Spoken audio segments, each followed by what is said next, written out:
यस्तु इंद्रियाणि मनसा नियम्यारभतेऽर्जुन कर्मेन्द्रियैः कर्मयोगम् असक्तः स विशिष्यते। यह तु इंद्रियाणि मनसा नियम्य आरभते अर्जुन कर्मेन्द्रियैः कर्मयोगम् असक्तः सः विशिष्यते। तु अर्जुन यह मनसा इंद्रियाणि नियम्य असक्तः कर्मेन्द्रियैः कर्मयोगम् आरभते सह विशिष्यते। किंतु हे अर्जुन, जो व्यक्ति मन द्वारा मन साहाय्य इंद्रिय मानंकु बस करी नियंत्रित करी अनासक्त होई समस्त इंद्रिय मानंक द्वारा कर्मयोग को आचरण करती से श्रेष्ठ अटंती। आमे एपर्यंत गतकाली यह तु इंद्रियाणि मनसा नियम्य पर्यंत आमे जाइथिले। इंद्रिय माने कौन, मन कौन, मन कहीं इंद्रिय ठू श्रेष्ठ, नियम कौन, नियम पूर्वक मन एवं इंद्रिय को निज बस को आनिबा सहित जीवन यापन करने से आलोचना करथिले। आमे जीवा असक्त शब्द को जीवा आपण कहे असक्त कहीं आसला आम पद्य श्लोक असक्त परे अच्छी किंतु आम ये असक्त शब्द आलोचना करी कर्मेन्द्रिय कर्मयोग आरभ्यते स विशिष्यते। असक्त शब्द मूल धातु शब्द होची संज। संज धातुर दुईटी प्रयोग अच्छी। गोटे होची लागी ही जीवा जोड़ी हवा, गोटे होची गति करिवा संज धातु। तेणु संज धातुर सज्जते शक्त, ये शक्त शब्दर अर्थ होची लागी हवा, जोड़ी हवा, अनुरक्त हवा। प्रथम देखिबा आम कौटी लगिगलु, कौटी जोड़ी हेलु, कौटी अनुरक्त हेलु, आ कौटी जोड़ी ही चलुचु। पूर्व आम आज सूचना दृष्टि निजे शुणी सारीचे जे आमर संबंध हो गला, देह सहित संबंध हो गला, देह सहित जोड़ी ही गली एवं देह सहित जोड़ी ही गला परे मोर देह ये भाव रहिला नहीं, मु देह यही भाव रहीगला। ताहाकु शास्त्र परिभाषा रे देहात्मबोध बोली कहती। अध्यास, देहाध्यास, देहात्मबोध। मु हूँ देह। मु जितेबाला निजक मु बोली भावे सेतेबाला मु जने व्यक्ति, मु जने पुरुष, मु जने नारी, मु जने युवक, मु जने युवती, मु जने वृद्ध, मु जने वृद्धा, मु जने सुस्थ, मु असुस्थ, मु श्रीमंत, जहाँ सबू मु गोरा, मु कला, मु ये सब ये देह सहित एवं ता सहित भी जोड़ी ही गली। तेणु ये जो जोड़ी ही जीवा शक्त आसक्त ही जीवा, आसक्त ही जा फल बांधी ही पड़िलु।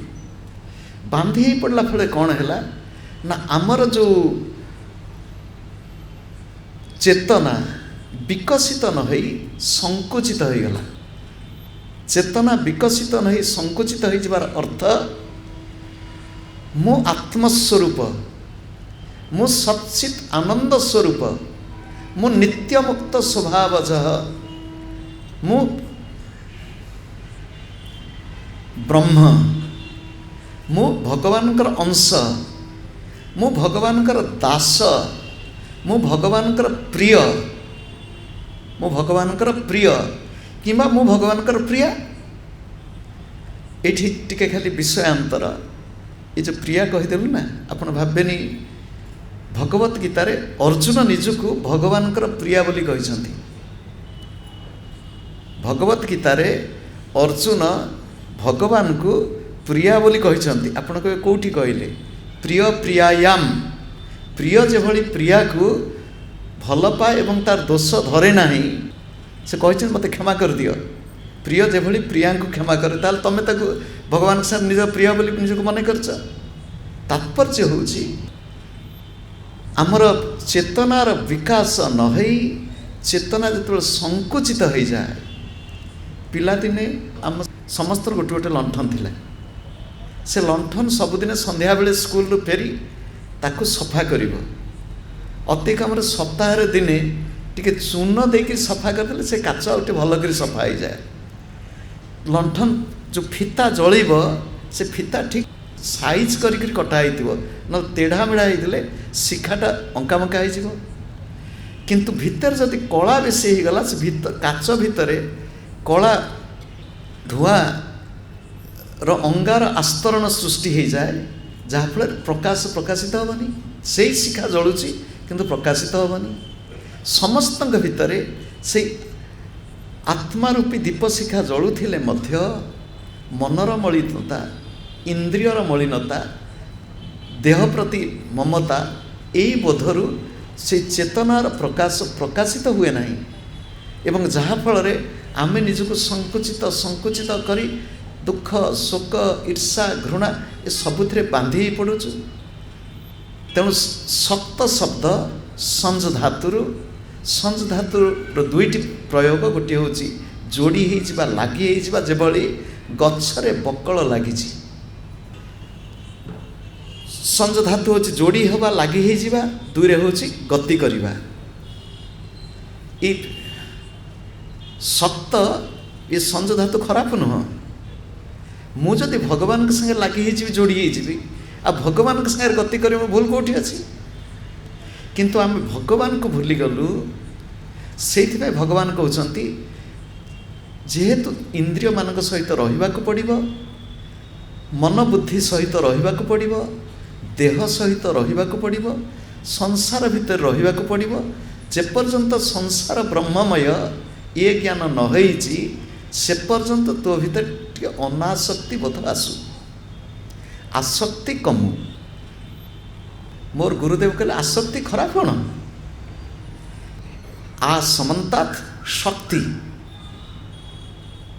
तुम चारिआडे से शक्तिर खेला ये शक्ति किए नहीं भगवान सी होचंती शक्तिमान तांकरी शक्तिर खेला चारिआडे चलची।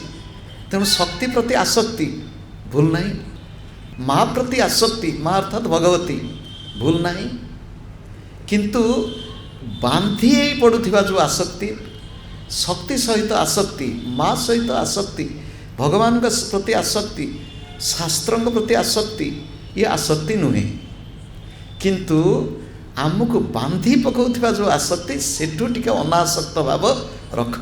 अर्जुन जिते बड़े व्यक्ति कर्म करने को जाए तार केवल देह मन इंद्रिय प्रति आसक्त हो जाए ता नुह निजर आत्मीय स्वजन प्रति आसक्त हो जाए ता नुह सी कर्म सहित मध्य आसक्त हो जाए कर्म सहित आसक्त हो जाए। से अनेक समय कादुए पशिब कहीं गोड़ धोब कहीं कर्म भितर न पशिले तो चलो कर्म जंजाले पशिब कहीं देखंतु भगवान कहीदेले कर्म करने को ही पड़ो जी जन्म होईची से गोटे क्षण भी कर्म नक रही पार ना नई कश्चित क्षणमपि जातु तिष्ठति कर्मकृत से गोटे क्षण मध्य कर्म नक रही पारे कर्म चली एठी कर्म सहित आसक्त हो नहीं अर्थात जो समय रे परिस्थिति परिवेश नहीं जो कर्म आमको सामना को आसी एवं कर्मर प्रकार भेद होची नित्य कर्म नैमित्तिक कर्म काम्य कर्म निषिद्ध कर्म आदि कर्मर प्रकार भेद अच्छी। तब कर्म प्रति प्रथम तो जीवन जो रोचु निषिद्ध कर्म को दूरे देवा दरकार। जो कर्म शास्त्र अनुमोदित नुहे किंतु कर्म प्रति आसक्त होब नहीं एवं पुणी कौन आसक्त हो जाऊ ना कर्म फल प्रति मध्य आम आसक्त हो जाऊ। कर्म प्रति आसक्त कर्म फल प्रति आसक्त सेठू आपण उल्टा प्रश्न पचारे ताले कर्म करिबा आमे कोन फल पाइबनी। आमे द्वितीय अध्याय भगवान तक आलोचना करछंती कर्मणि बा अधिकारस्ते मा फलेषु कदाचन मा कर्म फल हेतु भू माते संगस्तु अकर्मणि। द्वितीय अध्याय भगवान कहते कर्मणि बा अधिकार हते कर्म तुम अधिकार माँ फलेषु कदाचन माँ शब्द नास्तिवाचक कदाच न शब्द नास्तिवाचक गोटे वाक्य दुई थर नास्तिवाचक प्रयोग हेले से अस्तिवाचक हो गला। जेहेतु तुम्हें कर्म करिच फल आसीब तुम्हें चाह बा न चाह फल आसीब। तेणु भगवान जे कही ना तुम्हें फल आसीब किंतु फल प्रति आसक्त हुआ नहीं कर्म फल। अर्जुन अनासक्त भाव एठी जो अनासक्त भाव ये हूँ गोटे जोगीर विचार।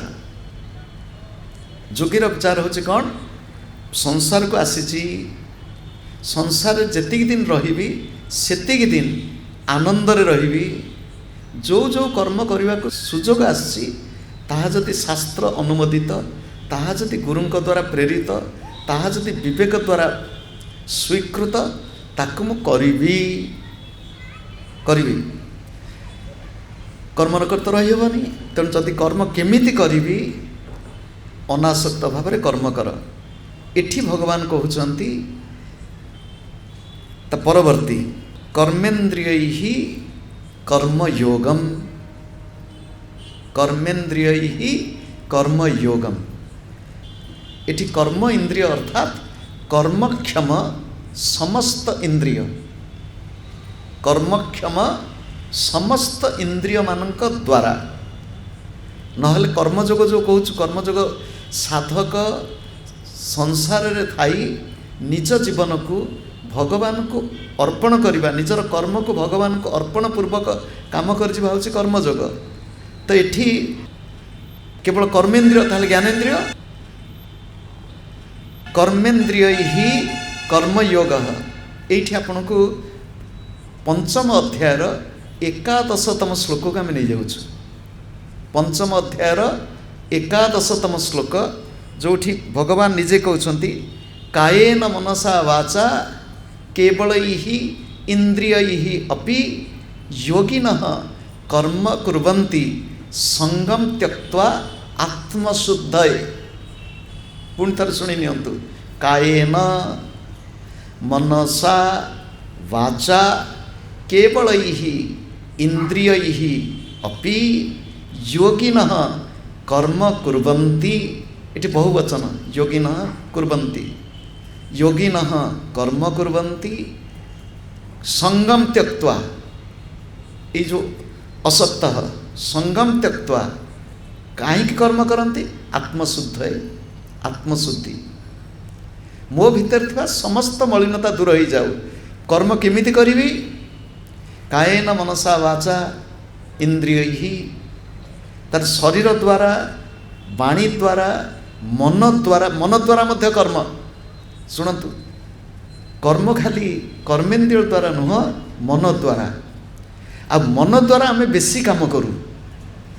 अर्थात कल्पना करंतु गोटे लोक उपर आप असंतुष्ट हो जाइछंती जदि असंतुष्ट होइछंती से जहाँ प्रति आप असंतुष्ट होइछन से असंतुष्टि केतेबेले सुजोग पाइले प्रकाश करी केतेबेले गाली देवी भितरे भितरे भितरे भितरे भितरे भितरे चापी चापी केते मन भितरे क्रिया प्रतिक्रिया है गोटाए दिन बम फुटिला कौन कहवा उद्देश्य होची मन द्वारा प्रस्तुति केते होची मन द्वारा मध्य कर्म। एठी पंचम अध्याय 11 श्लोक को जदि नहीं आसबे एठी कर्मेन्द्रियैः कर्मयोगम कर्मेन्द्रिय अर्थात कर्मक्षम सकल इंद्रिय ही, कर्मक्षम समस्त इंद्रिय मानक द्वारा। एवं एथर समस्त इंद्रिय जो कहूँ मन बुद्धि अहंकार चित्त को लेकर मध्य, मन बुद्धि अहंकार चित्त को लेकर मध्य जो सब कर्म होउची से कर्म मानक द्वारा, से इंद्रिय मानक द्वारा कर्मयोग हब। एठी कर्मयोगर दुईटी शब्द, गोटे है कर्म, गोटे है जोग। अनेक समय लोक भावती जोग शब्दटी हूँ केवल नाक टिपाटिपि, जोग शब्द हूँ नाक टिपाटिपि। से जोग शब्द प्रकृति लोक अधिकांश लोक बुझी ना। जोग शब्द संपूर्ण व्यापक शब्द एवं से व्यापकता सहित आम जो क्रियायोग साधन पत्र प्रतीक ये पूरा जोड़ी ही जाइए। जोग बिना जीवन नहीं, जोग बिना जीवन नहीं। ये देह भितरे देह सहित आत्मार संजोग घटी बोली श्वास चली, संजोग घटी बोली आखि देखुची, कान शुणुची, संजोग घटी पाद चली पारुची, जेकोसी कर्म होची ये जोग अच्छी बोली। अनेक लोक भावती मु भक्ति पथर पथिक, भक्ति मध्य जोग, भगवान को संगे जोग सूत्र संबंध स्थापन करने पाई भक्ति जोग, कर्म जोग, ज्ञान जोग सब हूँ जोग। बिना जोगरे ना भक्ति, बिना जोगरे ना ज्ञान। से भगवान खाली जोग को सेठी नहीं, बुद्धि जोग, बुद्धि योगे त्विमाम शृणु, बुद्धि जोग मध्य कहते। आमर जोग शब्द को एभली प्रयोग कराई आम भाषा रे मन जोग, मन जोग दे शुण, मन सहित जोग, बुद्धि सहित जोग, शरीर सहित जोग, वाणी सहित जोग। कर्मेन्द्रिय ही कर्मयोग जिते कर्म करा होछि, कायेन वाचा मनस ही इंद्रिय ही वा, ये जिते काय मन वाक्य जिते सब कर्म होछि। एठी टिके आउ टिके गभीर को जीवा। आम बुझिलु कर्म चली, ये कर्म किभली चलछि ना क्षण पे बंद हैनी। भगवत गीतार आमको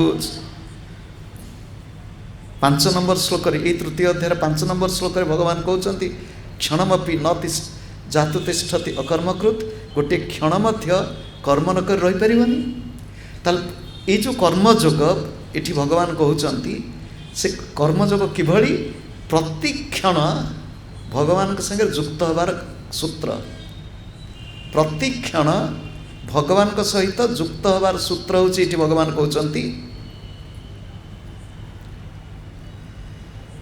ये किमिति युक्त हब? कर्मेन्द्रिय ही कर्मयोग। आम देहरे 10टी इंद्रिय कहला, ये आउटे इंद्रिय पाक चली आसतु। जीभ हूँ गोटे इंद्रिय, ये जीभ रसना इंद्रियर अनेक गुड़िए काम अच्छी। कर्मेन्द्रिय कथा कहब एवं ज्ञानेन्द्रिय रस ग्रहण करिब, खाली सेतिकी नुहे, ये जीभ द्वारा आहुरी अनेक काम होची।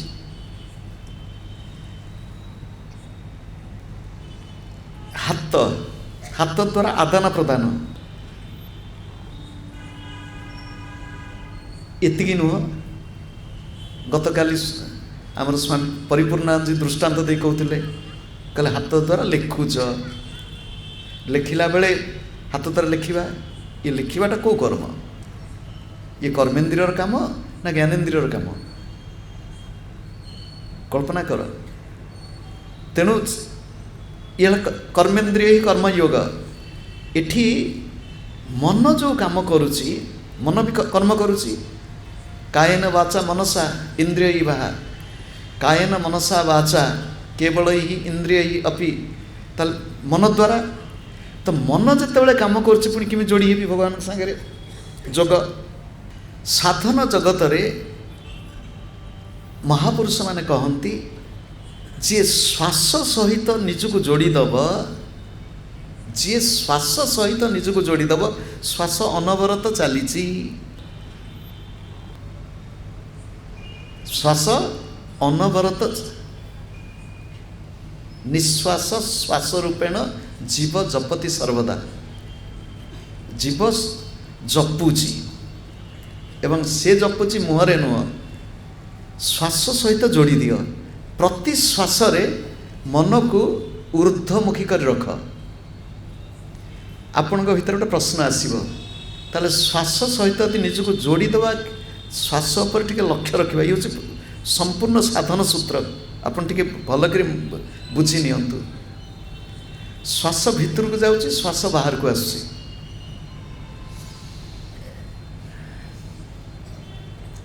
प्रति श्वास रे इष्ट स्मरण, इष्ट मंत्र। प्रति श्वास श्वास नुह, ता होची सोहम। हमकारेण बहिर्जाति, सकारेण विशेत पुनः। हमकार निर्गम प्रोक्त, सकार तु प्रवेशने। हम सहित श्वास बाहर को जाउची, स सहित श्वास भीतर को जाउची। ये नाद सृष्टि होची श्वास सहित। जो माने साधना करती अंतर्मुखी साधना, श्वास को नहीं साधना करती, सोहम हंस सोहम हंस ये चेतना रे रहती। श्वास सहित जोड़ी हवा। मत बेले बेले लोक पचारती ये कौन सत्य 24 घंटा जन रहीपर? 24 घंटा श्वास सहित युक्त ही रहीपर। श्वास सहित टिके मन को जोड़ी देले कहब जो कथा कहते, कथा कहला बेले पुणी कौन हो, श्वास पर नजर अच्छी। अनेक मत पचारि दियंती, शुण तो नजर अच्छी, कह केमिति नजर अच्छी। श्वासर दीटा भाग, गोटे हूँ श्वास भीतर को टाण, गोटे श्वास बाहर को छाड़। तेणु कथा कहूला बेले मझिरे टिके कथा को अटकई श्वास भीतर को टाणु। प्रथम तापर लक्ष्य रख। एवं कथा कहूला बेले पाटी देकरी श्वास बाहर को आसुची। जेतेबेले हम कथा कहूँ सेते बेले मुख विवर देकरी श्वासटा बाहर को आसु, नाक द्वारा श्वासटा छाड़ुनु। ताले मुह दे जेतेबेले पवन बाहरुची, आ जो माने गीत गाती से माने पूरा श्वास को जगी जगी जगी जगी छाड़ती। क्या स्वर लहर लंबा करके गाइला बेलू संगीत स्वर साधना उच्च कोटीर साधना, प्राणायाम साधना। तो ओंकार आपण उच्चारण करुचंती, जेते उच्चारण करुचंती आपण श्वास थरे नेले एवं जेते श्वास छाड़ुचंती ओम, तो पवन मुह देकी बाहर ना। जी श्वास पर लक्ष्य रखिब तार प्रत्येक वाणी उपर मध्य नजर आसीब। वाणी उपर जदि नजर आसीब मन उपर मध्य नजर रहिब। मन उपर जदि नजर रहिब मन आउ एणे तेणे जीव नाही, मन आउ एणे तेणे जीव नाही। सेइथिपाई कर्मेन्द्रिय ही कर्म योगम, कर्म इंद्रिय मानक द्वारा कर्मयोग करने को पड़िबो। पुणी लौकिक जगत रे आमे जतबेले काम करूचु, जेकोसी काम से कथा पदे हो, से हाथ द्वारा काम हो, पाद द्वारा काम हो, आखि द्वारा काम हो, अन्यर मंगल पाई काम हो, जेते कर्म महापुरुष माने कहती देख ये देह भगवान देइछन्ति, देह को संसार पाई। भगवान मन देइछन्ति, मनटा भगवान पाई।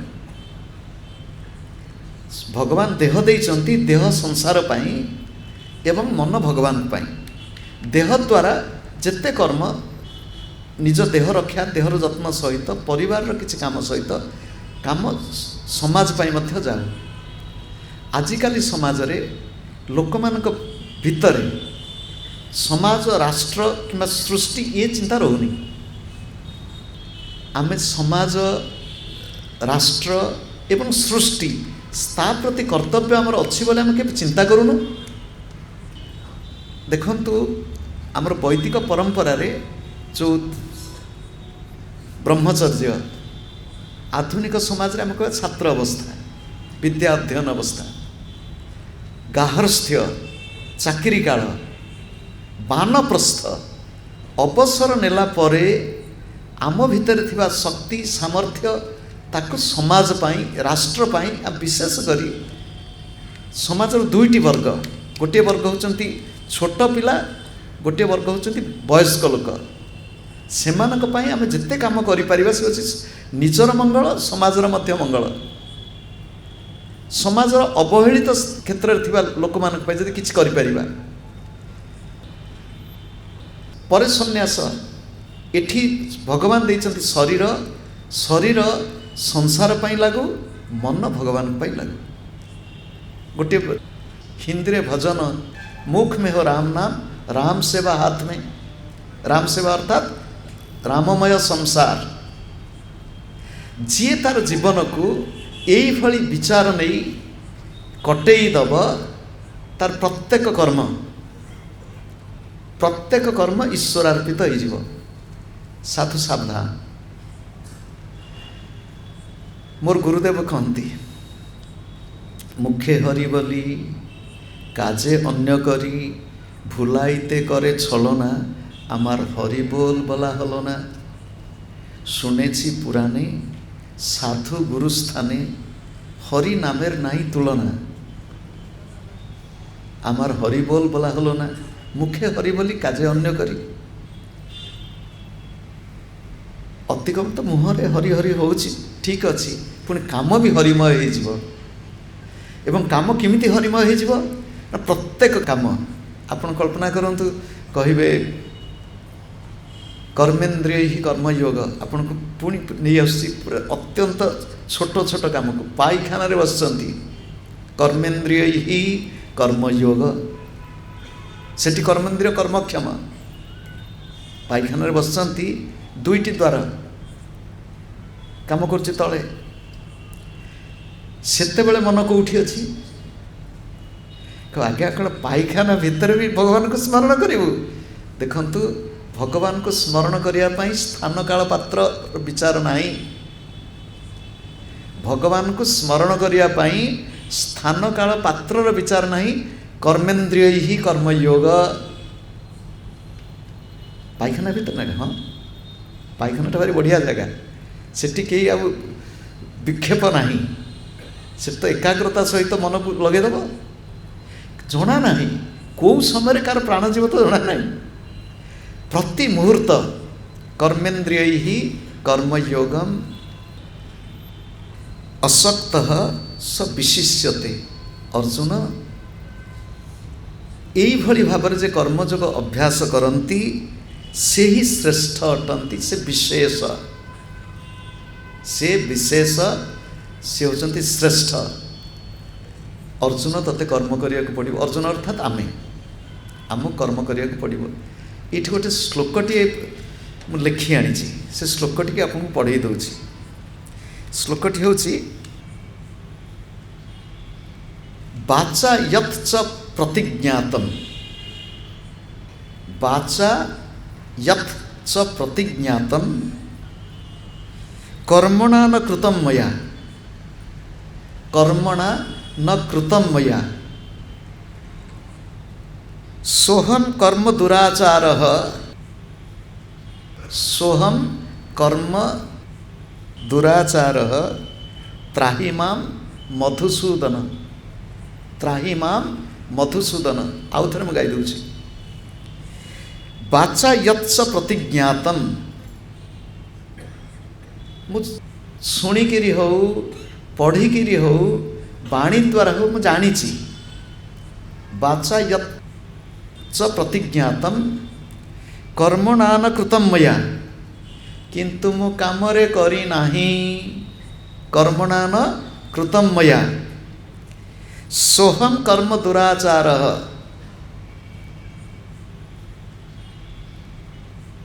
सोहम अहम सह कर्म दुराचारः, मु कर्म रे आचरण रे प्रकाशित कली नाही जहाँ मु जानी। त्राहि मां मधुसूदन, हे मधुसूदन मते परित्राण कर। अर्थात कहीदौ थाई परकू बुद्धि न आसई घरकू आमे सबू जानी सियाणिया। मोर गुरुदेव कहती इंग्राजी रे जोड़िए शब्द कहती एडुकेटेड फुल्स कॉन्शस डेविल्स, शिक्षित मूर्ख आउ चालाक शैतान। पाठ साठ पढ़ीचु। आज पिला मानकु पचारली मु कहली पिला मानकु आम देश दुर्नीतिग्रस्त देश कि नुह? से कहले हाँ। मु कहली केमिति कहले हाँ? गाँव रे चाषी दुर्नीति करे? कहले नहीं। रिक्शा वाला दुर्नीति करे? कहले नहीं। से तो दुर्नीति किए करुची? से चुप हो गले। कहले पाठ पढ़ा लोक दुर्नीति कर पाठ पढ़ा लोक, भ्रष्टाचार पाठ पढ़ा लोक। मु कहली ताले आम देश में कौ मान संख्या अधिक? पाठ पढ़ा लोक संख्या अधिक ना पाठ न पढ़ी? कहले पाठ पढ़िया लोक संख्या कम आ पाठ न पढ़ी अन्य मान संख्या बेसी। मु कहली ताले दुर्नीतिग्रस्त केमती गला? आम देश भल देश किंतु ये जी पाठ साठ पढ़ी जी वर्ष सब पाठ साठ पढ़ी लोक सावधान। छात्री हाथ दे किए कह दुर्नीति करनी? साधु मान पाख जाऊचु, सत्संग रे बसुचु, प्रवचन शुणुचु, प्रवचन दबाक आम चल जाऊा कौटी प्रवचन हो भाषण हो किसी ना तो स्त्री पाखे ना स्त्री स्वामी पाखे भाषण देदेव। सोहम कर्म दुराचार त्राही माम मधुसूदन। हे भगवान मते परित्राण दियो। जानीचु मोर गुरुदेव कहते 1000 कथा जानिबा अपेक्षा गोटे कथा अभ्यास करिया भल। प्रातस्मरणीय स्वामी शिवानंद जी मते सही कथा कहती N ounce of practice is better than tons of theories. अभ्यास न कले हब नहीं। अनभ्यासे विषम विद्या। आम एठी बसिले 3 दिन आम आलोचना शुणुचे इंद्रिय मान विषय रे, मन विषय रे, एवं से किभली नियंत्रित करने को पड़िबो, नियम्य असक्त किमती अनासक्त ही रहिबा को पड़िबो। कर्मेन्द्रिय ही कर्मयोग कर्मक्षम प्रत्येक इंद्रिय मान द्वारा किभली कर्म एवं ताकू जोगरे रूपांतरित करहब। जोगरे अर्थात प्रत्येक कर्म ईश्वरार्पित। एभली कौन सी कर्म नहीं जहाँ को भगवान का संगे आम युक्त करि परिबा नहीं। आ जदि आम युक्त करि परिबा नहीं से होछि निषिद्ध कर्म। कहबा आम गृहस्थ लोक निपट सांसारिक कर्म मध्य प्रत्येक कर्म ईश्वर चेतना युक्त, ईश्वरार्पित एवं ईश्वरार्पण कर्म कर सारा पर जो फल आसीब ताको प्रसाद बुद्धि रे भगवान को प्रसाद। अनेक समय कर्म करथिले मध्य आमको तात्कालिक फल न मिली पारे। अनेक समय लोक कहती कर्म करछु फल मिलनी, फल मिलिबो आज न मिलले काली मिलिबो। तो एपटे नतले सेपटे देबे, सेपटे नतले एपटे हबो। भगवान को विश्वास, आत्मविश्वास, ईश्वर चेतना युक्त ही कर्म करिबा, प्रत्येक कर्म को भगवान को अर्पण करिबा, कर्मर फल प्रति बा कर्म प्रति आसक्त हवा नहीं एवं जो फलटी मिलिबो प्रसाद बुद्धि रे। तो कहवा तात्पर्य होछि जे आम मानकर प्रत्येक कर्म यही भली हो अनासक्त भाव रे कर्म फल प्रति आसक्ति न रखी किंतु फल अच्छी मोर आत्मविकास होछि एटा होछि मोर लक्ष्य एवं यही विचार नहीं जदि आम कर्म करिबा आम जीवन ईश्वरार्पित हब एवं आमे भगवान जहाँ जो शब्द किछि नित्य मुक्त शब्द से अवस्था में पाई परिबा एई जन्म रे मध्य अभ्यास कले।